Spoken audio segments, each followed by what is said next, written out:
Welcome to New Hampshire's Business. I'm Fred Coker. The demand for home health care is on the increase, but the supply of home health care in many places is not. But the senior citizens and those who are disabled need that care, and some are on waiting lists for home care. Here are some numbers for home care in New Hampshire. 245 home care service agencies or programs. Average cost of in-home care is $5,243 a month. Average cost of nursing care, just as a comparison, $9,581 a month. Supply and demand for home care is becoming lopsided. Estimated 73 million baby boomers and 3 out of 4 want home care. The need for home care aides will increase 41% by 2026.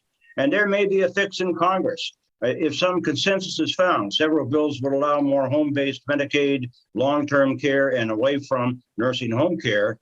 And in the front and center is the Biden $400 billion proposed increase in funding for Medicaid home and community-based services. So with me to give us an on-the-ground look at home care in New Hampshire is the president and CEO of Granite VNA, which is Visiting Nurses Association, Beth Slepian. Welcome, Beth. Thank you. Nice to have you. Just briefly, what's the state of home care in New Hampshire right now?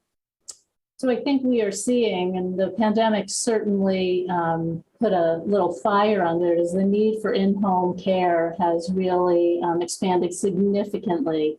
People want to be treated in the home. It's really their preference. And I think in our current environment, even more so. As a physical therapist who has treated patients in the home, it's where people want to be, and it's certainly a cost-effective option. But our challenge is workforce, and I know a little bit more about that. I know there are waiting lists for seniors and disabled up in the state of Maine. How about New Hampshire? Are there waiting lists here?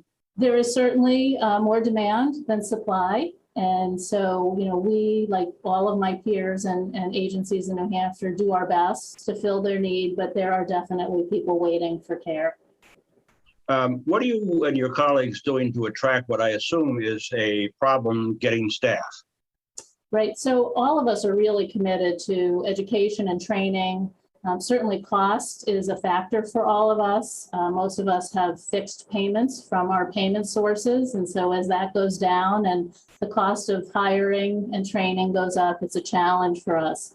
But it's not even wage. All of it's not wage. It's training people, teaching the joy of in-home work and expanding the workforce. We need people, not people to move from location to location. There are actually gaps in the numbers of people to provide care.